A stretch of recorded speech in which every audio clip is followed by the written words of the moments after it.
Assalamualaikum warahmatullahi wabarakatuh. Hai adik-adik, apa kabarnya? Hari ini kita kembali lagi dengan saya Nabila Hansa, mahasiswi KKN dari Universitas Pendidikan Indonesia, jurusan Pendidikan Ekonomi. Nah, hari ini kita akan belajar ekonomi kelas 12 lagi nih, yaitu tepatnya di bab 1 dengan judul akuntansi sebagai sistem informasi. Berita baiknya, hari ini kita akan belajar subbab terakhir di bab ini. Jadi setelah bab ini selesai, kita akan masuk ke bab 2. Tapi mungkin sebelumnya teman-teman pasti akan ada ujian dulu dengan guru ekonomi kalian. Nah, hari ini subbab yang akan kita pelajari yang pertama yaitu profesi akuntansi dan yang kedua adalah etika profesi akuntan. Kita masuk ke subbab pertama yaitu profesi akuntansi. Akuntansi di Indonesia dapat dijadikan sebagai prospek kerja dan orang yang bekerja di bidang akuntansi disebut sebagai seorang akuntan. Akuntan merupakan lulusan sarjana yang sudah lulus dari kuliah jurusan akuntansi. Untuk meniti karir sebagai seorang akuntan, maka dibutuhkan jenjang dan panduan karir. Jadi nggak sembarang orang bisa kerja di bidang akuntansi. Nah, ngomong-ngomong juga sekarang teman-teman udah kelas 12, teman-teman yang tertarik di bidang akuntansi atau di bidang akuntan bisa nih nanti ketika kuliah mengambil jurusan akuntansi.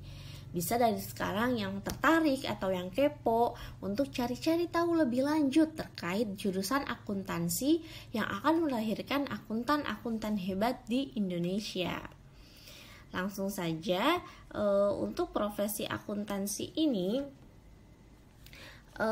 adalah semua orang bisa bekerja di bidang pekerjaan yang menggunakan keahlian di perusahaan keuangan atau perusahaan dagang. Ada akuntan yang bekerja di pemerintah dan pendidik, juga ada akuntan manajemen. Profesi akuntansi yang akan kita pelajari dibagi menjadi 5. Yang pertama adalah akuntan umum atau disebut dengan public accounting atau public accountant, akuntan umum. Akuntan umum adalah akuntan ekstern atau akuntan yang berasal dari luar yang kegiatannya memberikan layanan kepada masyarakat di mana yang memerlukan jasa akuntan dalam hal pemeriksaan laporan keuangan, penyusunan sistem akuntansi, membuat studi kelayakan, dan membantu menyusun laporan keuangan untuk kepentingan perpajakan. Jadi kalau akuntan umum ini dia biasanya sifatnya tidak terikat. Jadi ketika kita membutuhkan ya udah kita tinggal datang ke si akuntan ini dan menggunakan jasanya seperti apa yang kita butuhkan untuk apa. Nah, yang kedua ada akuntan pemerintah atau disebut government accountant. Akuntan pemerintah adalah akuntan yang bekerja pada instansi pemerintahan. Jelas, tadi kan pemerintah.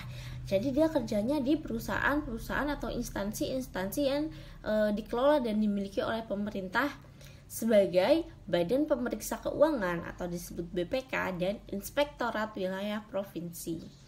Tugasnya adalah melakukan pengawasan dan pemeriksaan terhadap aliran keuangan negara dan melakukan perancangan sistem akuntansi untuk menyajikan informasi guna kepentingan para pejabat eksekutif dalam pemerintahan. Nah, imbalan jasanya atau akuntan pemerintahan ini dibayarnya dari pemerintah atau dari uang pemerintah. Si akuntan pemerintah ini tentunya dia biasanya terdapat kontrak antara si akuntan dengan instansi pemerintahan. Jadi dia tidak bisa bekerja untuk umum.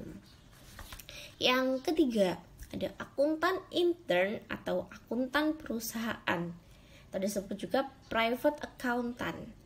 Akuntan intern ialah akuntan yang bekerja dalam suatu perusahaan atau organisasi akuntansi intern atau akuntan perusahaan. Tugas yang dikerjakan berupa penyusunan sistem akuntansi, penyusunan laporan keuangan kepada pihak eksternal, Namun juga ada penyusunan laporan keuangan kepada pimpinan perusahaan, penyusunan anggaran, penanganan masalah perpajakan, dan pemeriksaan intern.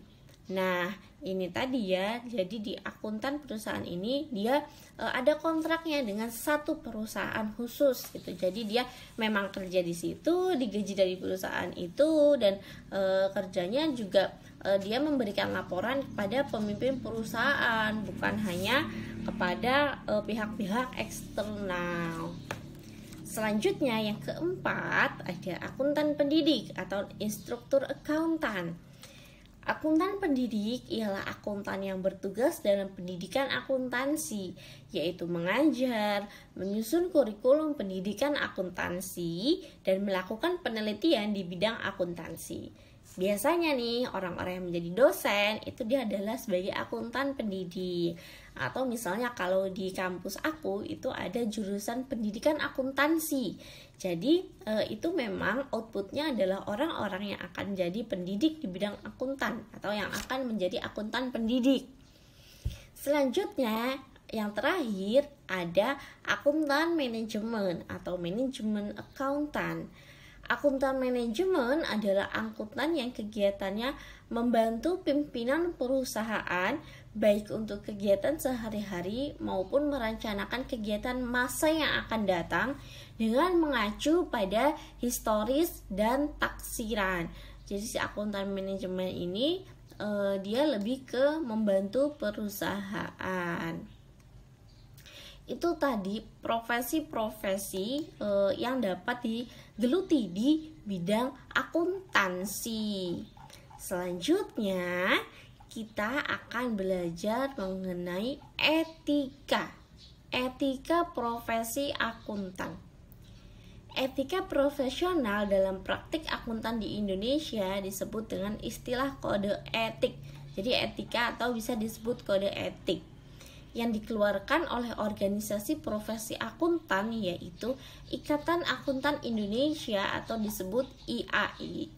Etika profesi akuntan diperlukan untuk mengatur perilaku anggotanya dalam menjalankan praktik profesinya di masyarakat. Sementara itu, prinsip etika akuntan atau kode etik akuntan meliputi 8 butir pernyataan. Nah, kenapa sih si profesi akuntansi ini harus disebutkan etikanya? Karena ini kan berhubungan dengan uang ya, sedangkan laporan keuangan itu bersifat sensitif. Jadi orang yang kerja di bidang ini harus benar-benar mengacu kepada aturan-aturan yang ada sehingga dapat dipercaya kredibilitas dari laporan yang ia buat. Langsung saja kita ke etika yang pertama, yaitu tanggung jawab. Dalam melaksanakan tanggung jawab sebagai profesinya, setiap anggota dalam akuntan harus menggunakan pertimbangan moral dan profesional dalam semua kegiatan yang dilakukan. Dan juga selanjutnya adalah kepentingan publik. Setiap anggota profesi akuntansi senantiasa bertindak dalam kerangka pelayanan kepada publik, menghormati kepercayaan publik, dan menunjukkan komitmen atas profesionalisme. Salah satu cirinya adalah penerimaan tanggung jawab kepada publik. Profesi akuntan memegang peran yang penting di masyarakat, di mana publik dari profesi akuntan terdiri dari klien, pemberi kredit, pemerintah, pemberi kerja, pegawai, dan sebagainya, bergantung kepada objektivitas dan integritas akuntan dalam menjalankan fungsi bisnis. Yang ketiga ada integritas. Untuk memelihara dan meningkatkan kepercayaan publik, setiap anggota harus memenuhi tanggung jawab profesionalnya dengan integritas yang setinggi mungkin. Integritas merupakan kualitas yang melandasi kepercayaan publik dan merupakan patokan bagi anggota dalam menguji keputusan yang diambilnya. Setiap anggota profesi akuntansi dituntut untuk bersikap jujur tanpa harus mengorbankan rahasia penerima jasa. Yang keempat kita yaitu ada objektivitas.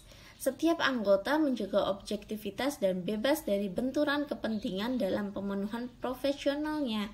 Objektivitas adalah suatu kualitas yang memberikan nilai atas jasa yang diberikan anggota.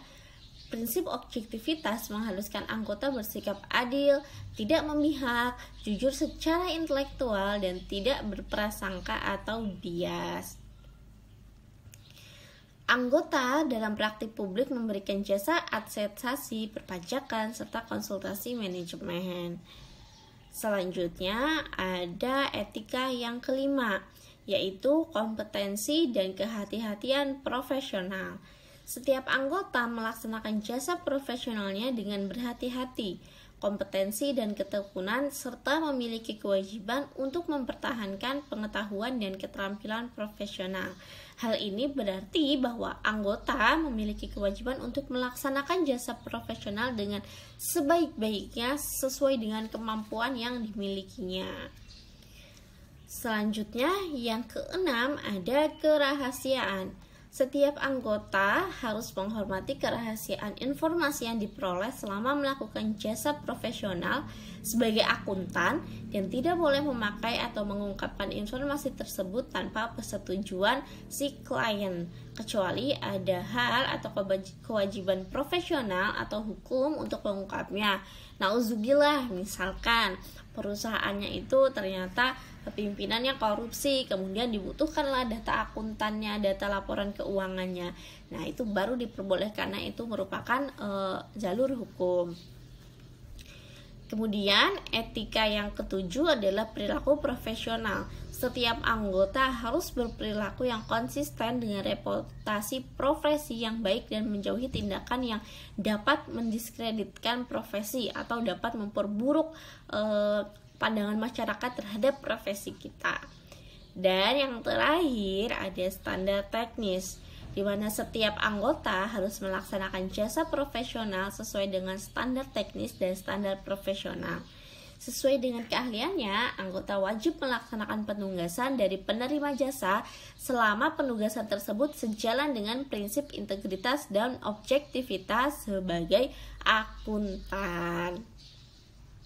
Nah, standar yang harus ditaati bagi profesi akuntan yang ada di Indonesia ada yang pertama standar dari Ikatan Akuntansi Indonesia, yang kedua ada standar dari International Federation of Accountants, yang ketiga ada Badan Pengatur, dan yang terakhir adalah dari pengaturan perundang-undangan yang relevan terkait dengan si akuntansi. Nah, itulah dua subbab kita di bab pelajaran kita terakhir hari ini. Bagaimana teman-teman? Apakah dapat dimengerti? Semoga dapat dimengerti, dan jangan lupa untuk tetap belajar di rumah dengan mandiri. Semangat ya semuanya. Saya undur diri. Terima kasih. Wassalamualaikum warahmatullahi wabarakatuh. See you.